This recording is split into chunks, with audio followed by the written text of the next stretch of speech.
Welcome to USA Global TV and Radio, where our mission is to provide education, entertainment, hope, and inspiration.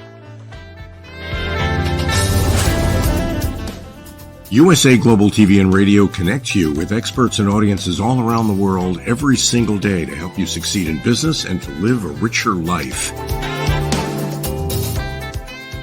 Visit us at usaglobaltv.com to learn about career and life-changing training and mentoring programs like the Listening Mentor.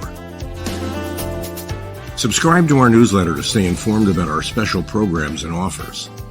Discover how you can become a guest on one of our shows or a host or producer of a USA Global TV and Radio show of your very own. That's USA Global TV and Radio, where the doctor is always in.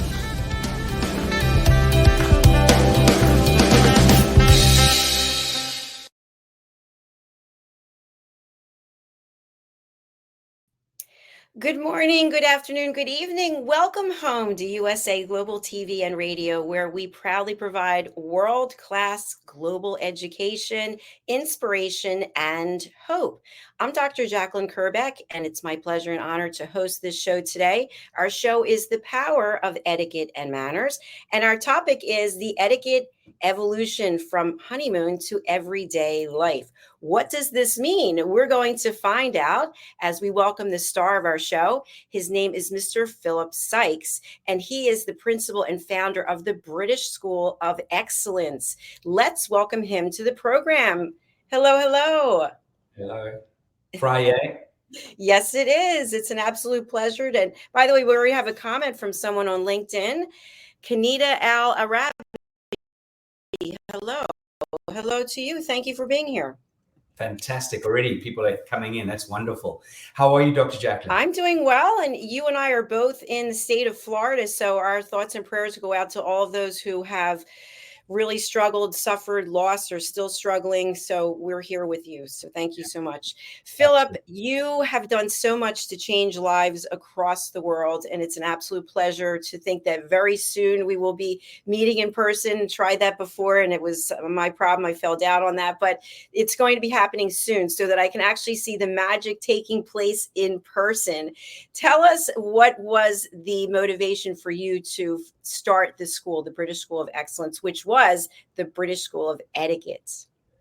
Dr. Jacalyn, thank you. And I'm so excited to see you in a couple of weeks' time in the UK, which is going to be superb. And you joining us for an amazing journey in our Train the Trainer program as well. So it's lots of things to look forward to. The foundation of this organization was very much founded on the principles of how we connect with one another as human beings and how we treat one another. And from a young age, I was very fortunate. Me and my brothers, my sister, my mum and dad were fastidious about the importance of etiquette and manners and how we show up. And the schools that we went to very much complemented that. And early on in my life, I noticed how the importance of etiquette and manners really did shift and make things more achievable. People open doors for you where you may not initially have had a door open for you. The importance is really, again, about the old adage that Maya Angelou once wrote down, and that is, people will forget what you said, they will forget what you did, but they'll never forget how you made them feel. And that for me is really a cornerstone and a bedrock of the organization. And as I matured and got through various stages of my life, I've been very blessed. I've had different organizations.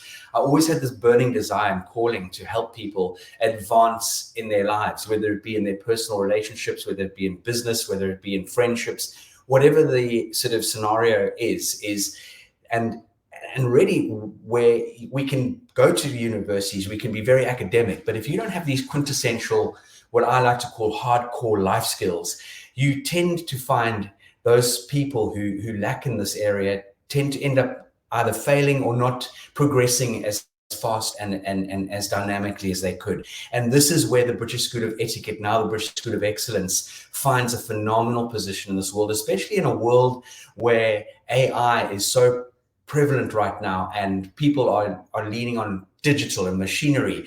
And if you can maintain these proper human skills, these core life skills. In other words, the foundation we should all be born with and given by our parents and guided, those old school principles, which have now started to diminish in families, which is very sad to hear. So that's really scratching the surface of the organization. Thank you so much for that overview. We've got your website up here for people who are listening on a podcast platform. Can you tell us a little bit about the courses that you offer, and then we'll get into today's topic? Absolutely. Right. So at the British School of Excellence, we focus on giving you these quintessential tools I mentioned earlier.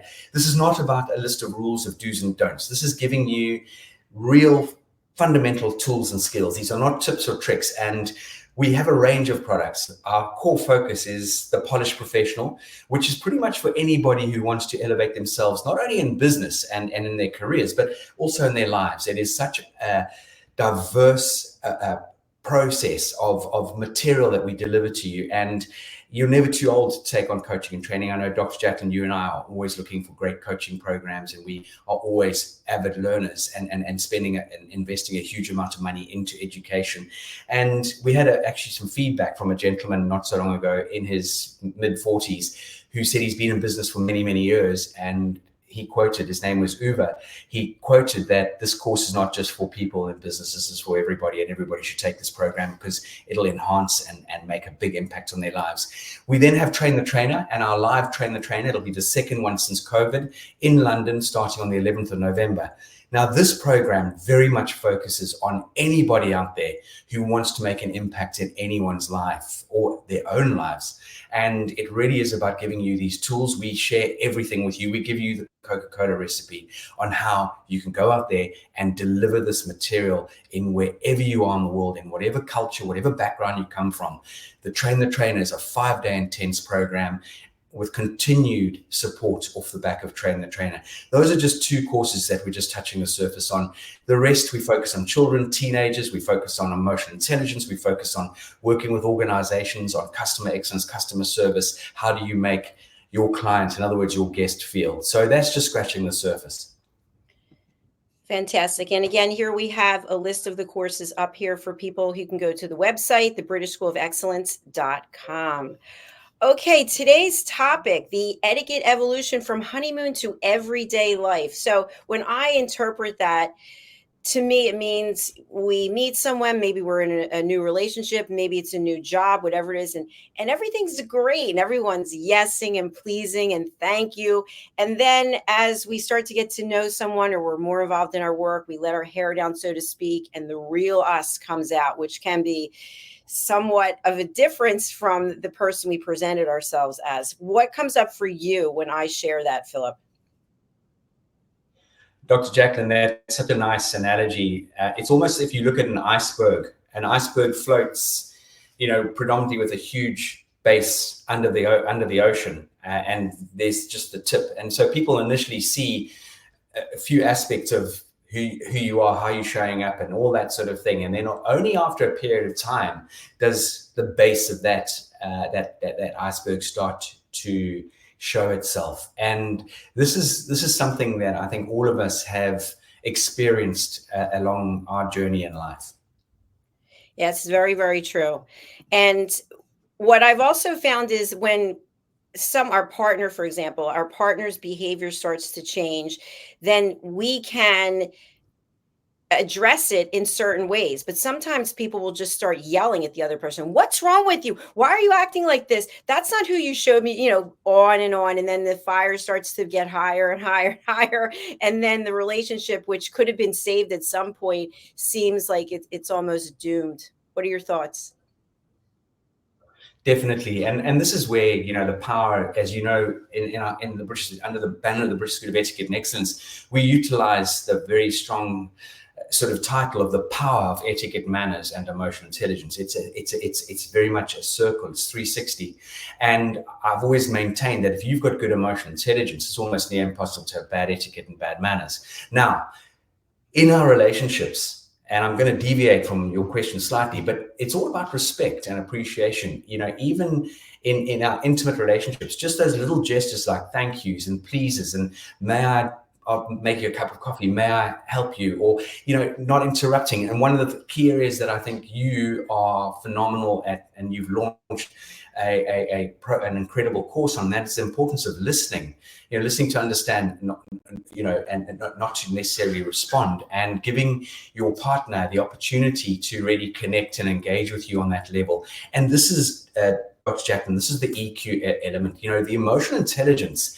If we have good EQ, and the beautiful thing is, and I know, and people out there possibly listening to this understand that emotional intelligence is something we can all work on. We can study, we can learn, we can put into action, we can create good habits for ourselves. And when we start to understand the emotions of the other people in our lives, and we can then respond appropriately, if they're stressed, if they're tired, or if they're upset, or they're reacting, and with our empathy, our patience, and understands how we can connect with them on a much deeper level, and that definitely starts to help with mutual respect.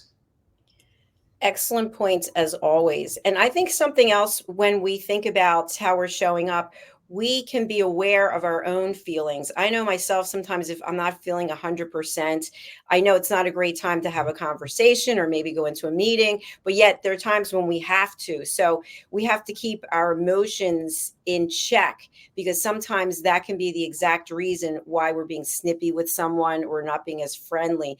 So what would you share with our audience on how to keep emotions in check so that we are showing up in a respectful way?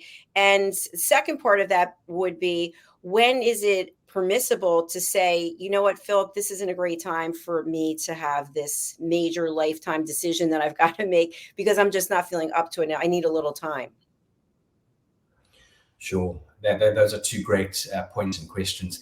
Dr. Jacalyn, firstly, when it comes to our own emotions, we need to check in with ourselves. And actually, even if one wants to call it quiet time, but for example, I know that if I'm going to have a puncture, or I've got to know myself. I've made an effort of trying to understand myself, and also understand one thing, that nothing is permanent. So that's helped me a lot. Many years ago, I spent some time in cognitive behavioral therapy, and cognitive behavioral therapy very much focuses a lot on your EQ.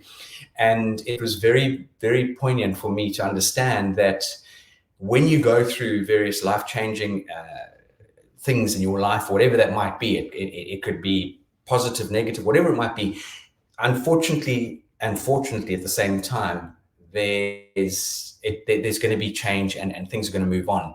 And that was something that I realized right back then, that I could start to get to know myself a lot better and understand, why am I feeling like this? Actually asking yourself these questions, physically asking yourself questions, whether you do in your head or you ask and you blurt it out, why am I feeling this way? And start to do a self-diagnosis. And I'm also very open with my wife, with Kerry, about how I'm feeling as well. And that is something I've often been told I'm not a very good communicator. But when it comes to my emotions and feelings, I truly believe I've become a lot better at sharing those, especially with my loved ones. So hopefully they can sort of understand where I'm coming from. And if for whatever reason I sort of act untoward or slightly indifferent, then there's a bit more of a better understanding there. And again, this is your emotional intelligence coming in, and your effective communication. This is fundamental in this whole journey. Is we can get on so much better when we start to communicate with the correct etiquette. And it definitely involves avoiding harsh language, like you shared earlier, shouting at someone, speaking with a very different tonality, because those are things that all of a sudden can make the other person erupt. And that for me is just, again, scratching the surface. I mean, we're discussing a very deep topic here, but if anyone is listening to this and has the opportunity, and I'm going to say the privilege of listening to this, and you start to implement just some of the tools we're sharing with you on today's program, and you bring them into your lives and start creating good habits for yourself, you'll see a massive impact on how your life and your relationships start to change. Absolutely. I really appreciate your authenticity. We want to say hello to Roland Friedel and to Natalia. Thanks for watching. So, Philip, not everyone is an advocate of continuous learning. Sometimes people feel that they know what they know and that's enough for them. And so we come to them and share our feelings, and the feedback we get is, I don't have time for this. Get yourself together, figure it out. Don't come to me with boohoo, you're sad, you're angry. I've got stuff to do. This happens. And what do we do so that we don't feel resentful when we're openly trying to express ourselves and the other person is not having it? Well, this for me goes back to something that I think I've always realized, but you really reiterated many years ago to me, is timing is everything for a start. Now, that is finding the correct time to potentially engage with that other person and let them know that I need you to listen to me. I need you to really try and understand me, because if you don't, things could spiral in the wrong direction or even out of control. And this is a key element of relationships. I think we all know people who have had what we might have seen on the outside, a very good relationship, and then all of a sudden the cracks start to form, and next minute they're not in that relationship anymore. And then you start to engage with either one of those parties, and then things get divulged. And if one could wind back the clock, which we can't, a lot of those scenarios would possibly been able to be circumvented. Now, about 8, 9, 10 months ago, there's a gentleman who wrote The Diary of a CEO, and he was being interviewed on television. And he was talking about, again, how important these relationships are. And if you were in a relationship, Dr. Jacalyn, and let's say you had 1 or 2, 3 bad habits that your partner didn't like, and they clucked every time, and, oh, she's doing it again. Oh, you always blah. That eventually starts to wear away. It's like a motor car by the ocean and leaving it there for a year. It starts to rust and it starts to fade away. And this is exactly the detriment that these sort of scenarios can have on one's relationship. Yes. Excellent. Thank you for framing it up that way. I appreciate it.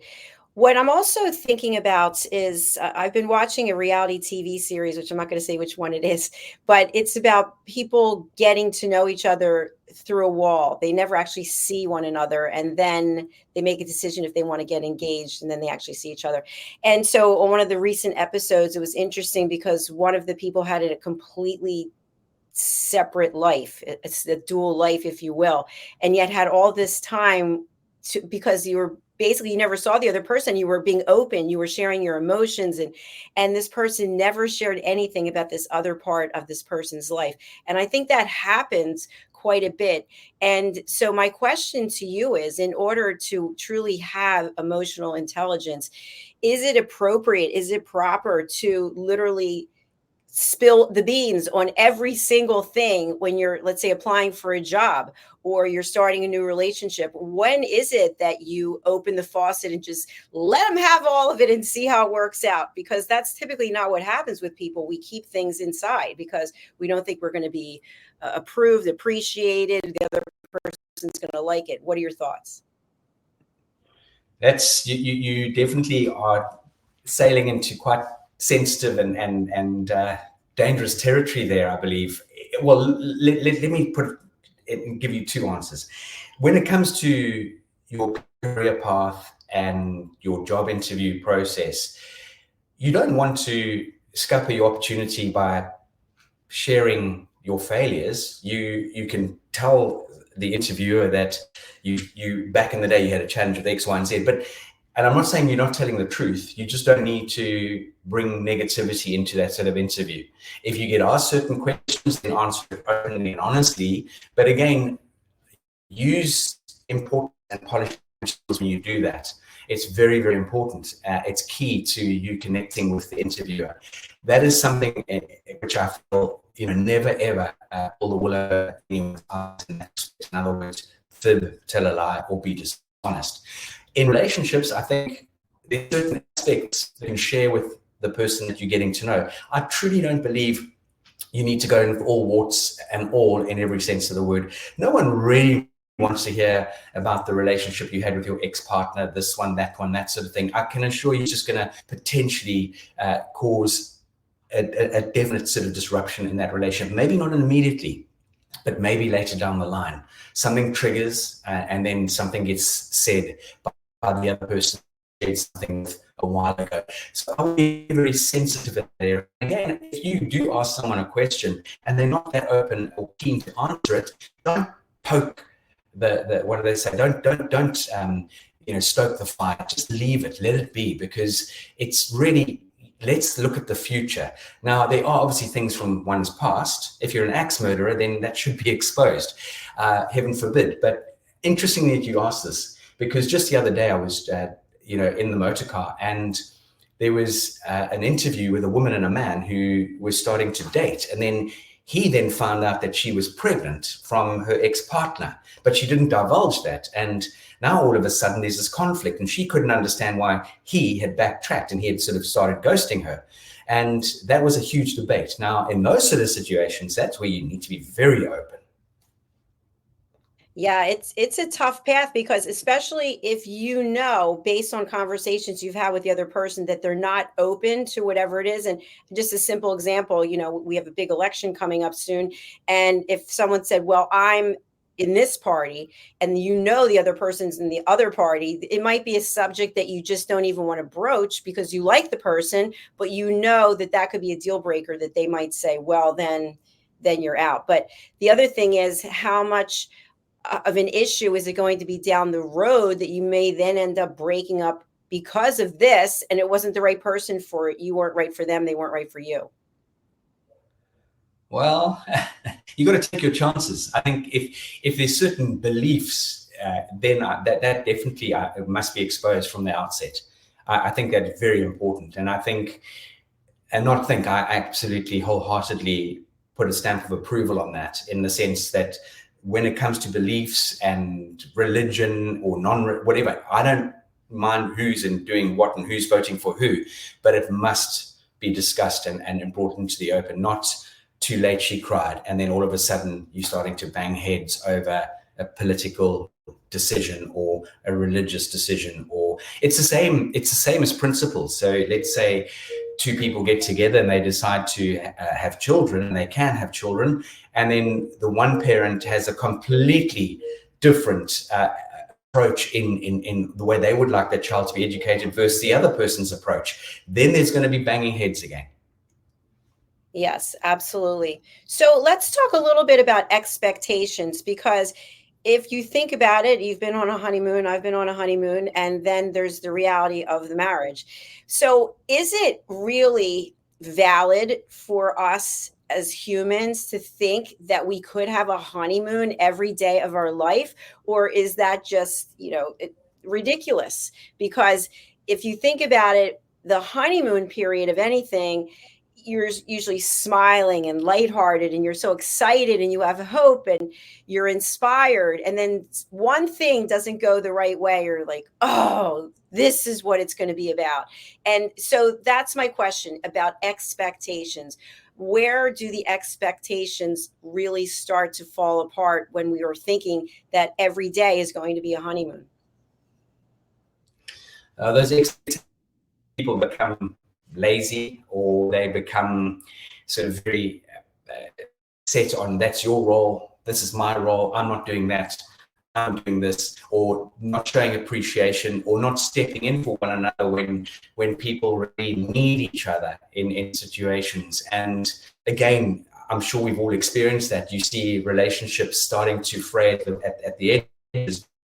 All of a sudden, people get set in their ways. They're on this treadmill of life. Obviously, children come along, which adds a whole different dimension. Not obviously, but most of the time, children do come along in a lot of relationships, or get adopted, or whatever it might be. So you're talking about different dimensions, which, by the way, there's no so-called rule book thrown at you or guide or anything. So again, by doing your research and keeping your communication flowing and understanding the importance of respect and understanding for one another is going to help you maintain this journey. Yes, not every day is a honeymoon day, but there's no reason why we can't make certain days a very, out of the blue, do amazing things for your significant other. In other words, surprise dates, going out and having a picnic on the spur of, doing fun things that you would have done in the beginning to try and woo your partner. And keeping this consistency going is tough. It's difficult, especially when everything else starts to now get in your way. But if you think about it, every single element of our lives requires some form of input. Now, think, use the analogy of a motor vehicle. In the US, you call it gas. In the UK, you call it petrol or diesel. If you don't keep refueling your vehicle that you're driving around in, it eventually runs out of gas or fuel. And the same thing in relationships. You've got to keep topping up those relationships with beautiful things, and getting to understand the other person's love languages are hugely important. So if anyone thinks this is all foo-foo and out in the clouds and airy-fairy stuff, think again, because Gary Chapman wrote this incredible book, The 5 Love Languages. And when we understand one another's love language, we can then start to fill our significant other's love cup with what their love language is. And you will start to see an amazing impact that it will have on your relationship. Brilliant. Thank you, Philip. And for anybody who's out there, we are talking about the etiquette evolution from honeymoon to everyday life, and that can be taken literally, or you can expand upon it any way that you would like to. So, Philip, what I'm also wondering about for your thoughts, some people truly believe when we think about marriage, because that's what we were just talking about, that when you say I do, that it's forever. And it doesn't matter what the challenges are. It doesn't matter whether you don't love the person anymore, whatever might happen, that's it. You two are together.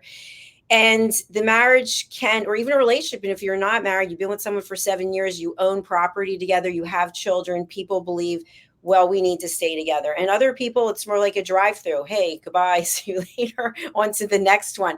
So when it comes to having emotional intelligence in any relationship, it could be a friendship.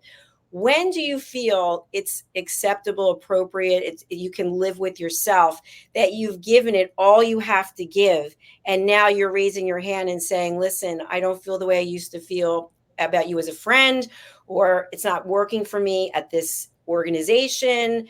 When is it appropriate to follow your intuition and say, it's time for me to make a break, it's time for me to move on? That's a fantastic question, and it again could be answered in different ways. I'm going to sort of look at this from, let's say, an organization's point of view and a relationship point of view. Now, I've been in a relationship where I did end up getting separated and divorced, and it was done amicably because it was a situation where I felt lonely in my own marriage. My ex-wife was very focused on the girls, and which is a brilliant mother, but not a great significant other. And so we drifted and we discussed it, and the door opened, and no one's going to be able to take it lightly. So it hits you between the eyeballs and you feel completely and utterly like a rabbit in front of headlights for a period of time. However, that was for me the best thing to do. I definitely dodged a bullet there in my opinion, and I met an incredible woman down the line, and we've got a beautiful son together. And let me tell you, we work on our relationship daily. We have to, because this is what it takes. It takes us to work, and it's not hard work. We've got to, we realize it takes this energy and effort and understanding one another on a very dynamic level. Now, do we get it right all the time? Of course we don't. But one thing that we've become very good at doing is apologizing if we're incorrect, or apologizing if we've snapped, or whatever it might be. So that is something, and again, we don't get it right all the time. Now, in my opinion, and this is only my opinion, if you know and you've been trying to work at a relationship and you've given it, and you might have even gone down the route of counseling, which I ended up doing at one stage, and things still aren't firing on all cylinders, then there's a time that you need to dig very deep into your being, your EQ, and understand that, hold on, do I want to continue the rest of my life on this particular journey?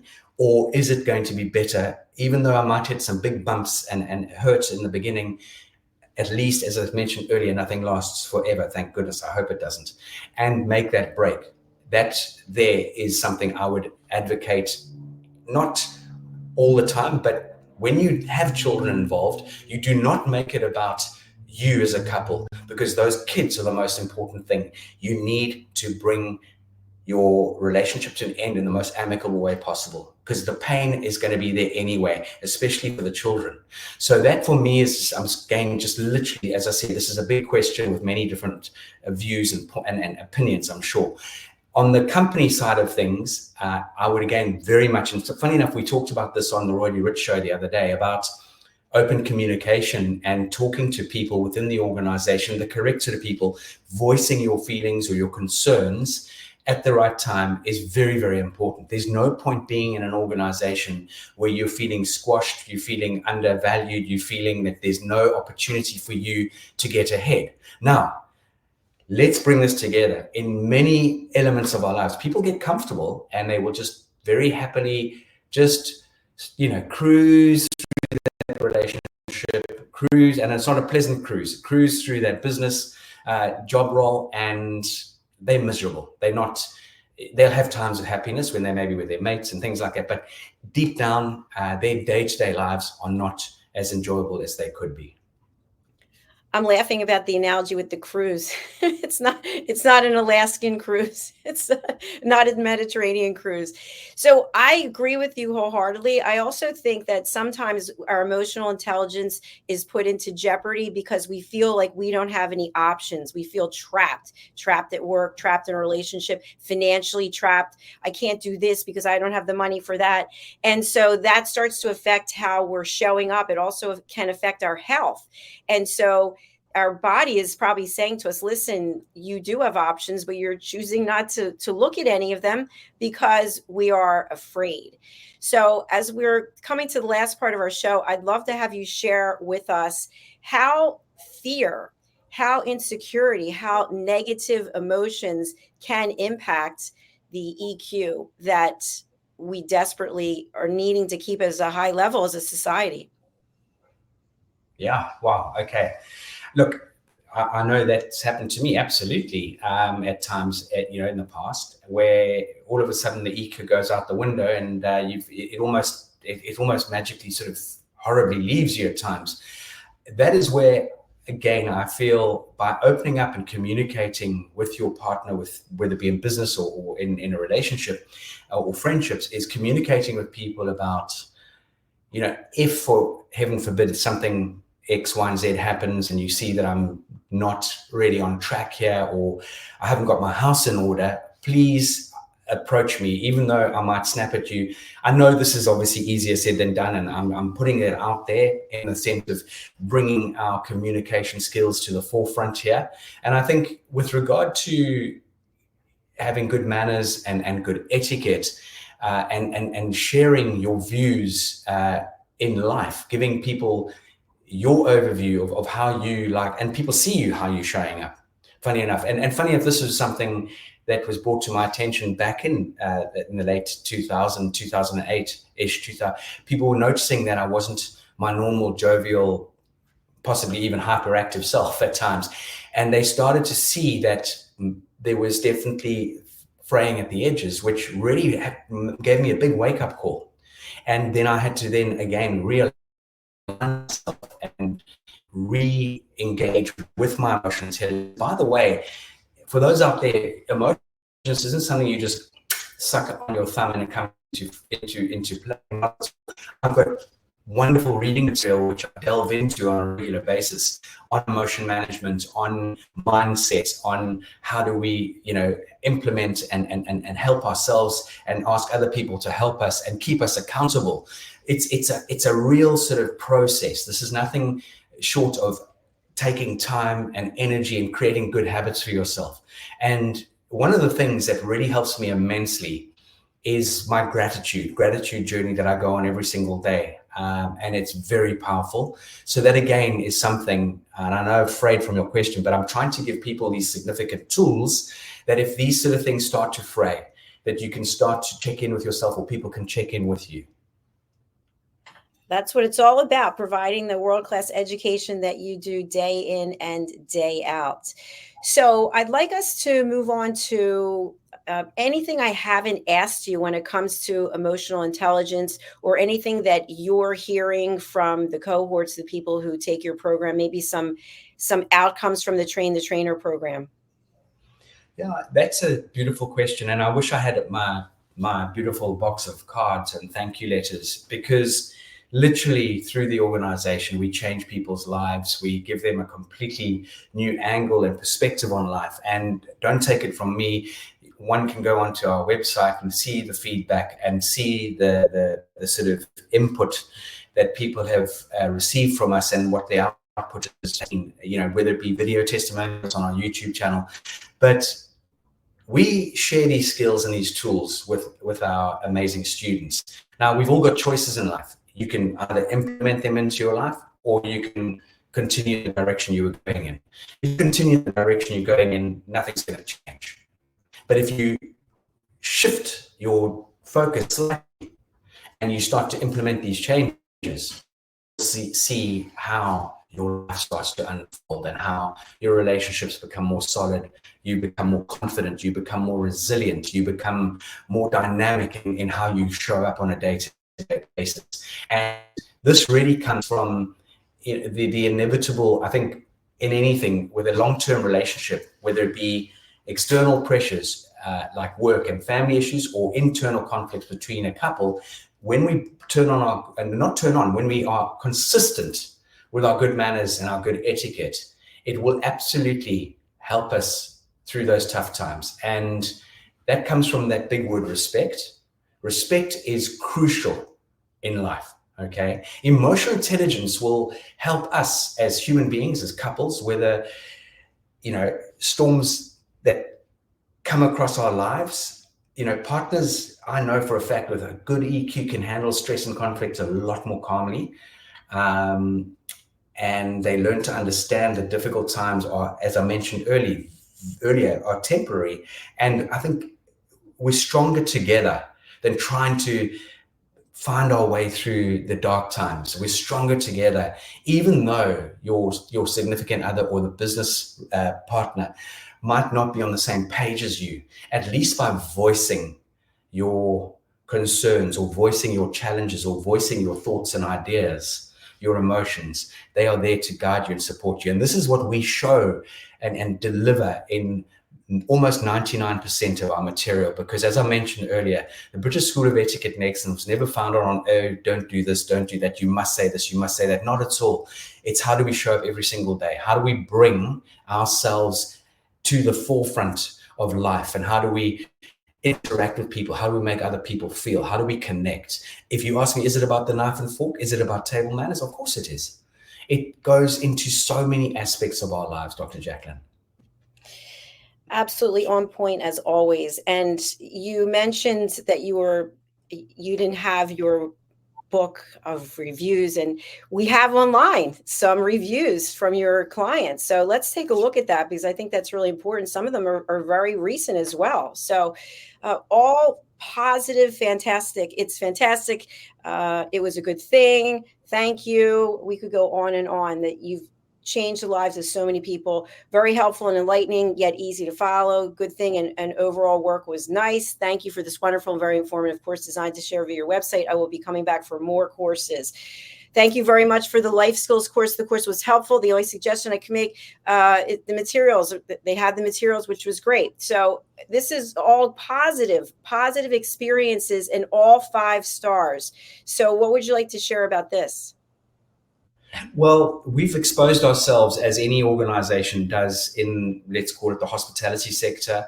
In not any hospitality, I mean, there's Trustpilot, there's TripAdvisor. So the course check is the Trustpilot or the TripAdvisor for courses, for people going on coaching and training programs, and people give their reviews. We can't influence those reviews. We can't ask someone, you've got to have done the course, you receive a link, and therefore it's in your hands to leave a review. And by the way, for those people out there who don't leave reviews, whatever it might be, please start leaving reviews for organizations. Please, if it takes 2 minutes of your time, because we can learn so much. It's feedback, feed forward is number 1.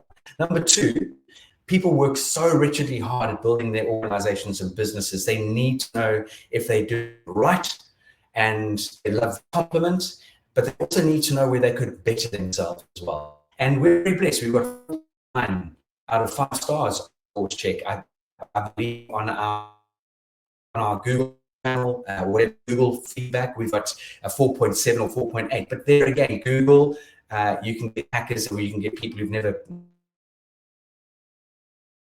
good at taking those dishonest reviews down.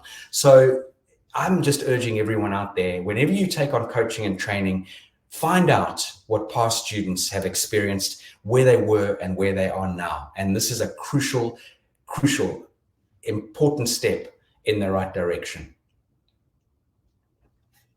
Excellent. Thank you so much, Phil, for taking the time to share these strategies, these tips, your experience. You've been so open and forthright with, what you've dealt with in your own life. And that in and of itself is emotional intelligence. So I really honor and appreciate you. As we close out today, what would you like to leave the audience with? Just understand, ladies and gentlemen, boys and girls, that if you've always done what you've always done, you're always going to do what you've always done. If you want to make a change, you have to really stay very focused and look at areas of your life where you can better yourself. Surround yourself with positive and very dynamic people. Surround yourself with people that are better than you, that drive you, that encourage you, that influence you. Remember how important that is in life. And this is something I've been very fortunate to surround myself with great people, not always, but 99% or 90%, 95% of the time. Absolutely. Now, when it comes to learning and education, always look for things that you can challenge yourself with. In other words, step up. Find something that looks a bit different. No, hold on. I'm going to make an effort to try and try my arm at that, try my hand at that, and find out the courses that are going to support you in your future life. Not just careers, but your relationships, because everything is about relational capital. Everything is about relational capital, whether it be with your loved ones, whether it be with business, whether it be with friends. Go out there and make an effort, because everything in life is about making an effort. When you stop making an effort, that's where you see things start to fray and things start to fall away.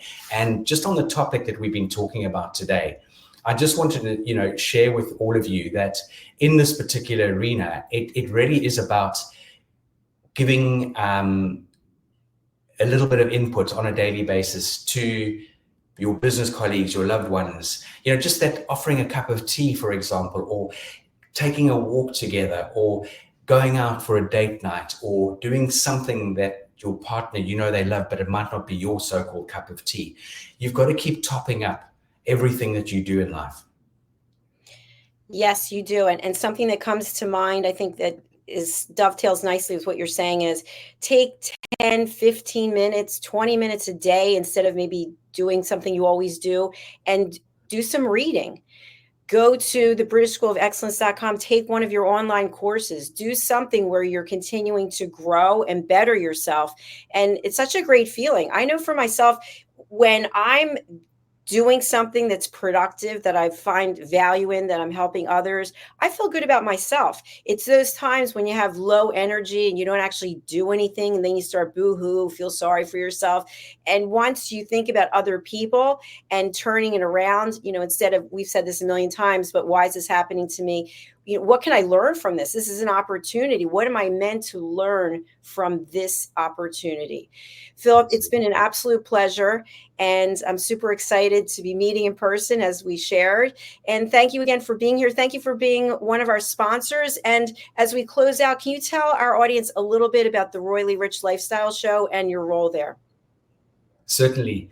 I have the privilege once a week to join my hosts, Helena and Ian, who are both ex-correspondents for the royal family, and Ian's an ex-photographer, and they're very close connection with people within the royal family. And I join them and I share different perspectives on life. Now, the beautiful thing is, Ian will share a topic and say, would you like to cover that? And he throws it at me. And none of these shows are pre-planned or in other words, we have our homework and we talk from a script. This is very, very much coming from our heads and our hearts. And with the Royally Rich Show, we get the opportunity to really, I think, impact and give people an insight into different aspects of life. And 90% of the time is quite positive news, which makes a difference. Absolutely. And the Royally Rich Lifestyle Show is on our network, as well as E360 TV, Amazon, and Roku. And you can watch it today at 1 p.m. Eastern Time, 6 p.m. UK time. And it's the Royally Rich Lifestyle Show, episode 40. All right, my friend. Thank you again for being here. We're going to go over and take a look at the Polished Professional. Anything you want to say before we share this clip? Just take the words from this polished professional, understand how powerful this program is. And if you're even considering doing it, just jump out the aircraft, build your parachute on the way down, join the course, because it will change your life. I love that. Let's go over to the polished professional now. Philip, an absolute pleasure and honor. Thank you. USA Global TV and Radio proudly presents our partner and sponsor, Mr. Philip SYKES and the British School of Excellence. Building confidence, changing lives. And now, proudly presenting the polished professional. On a transformative journey with the British School of Excellence's comprehensive suite of masterclasses, crafted to elevate your professional and personal life.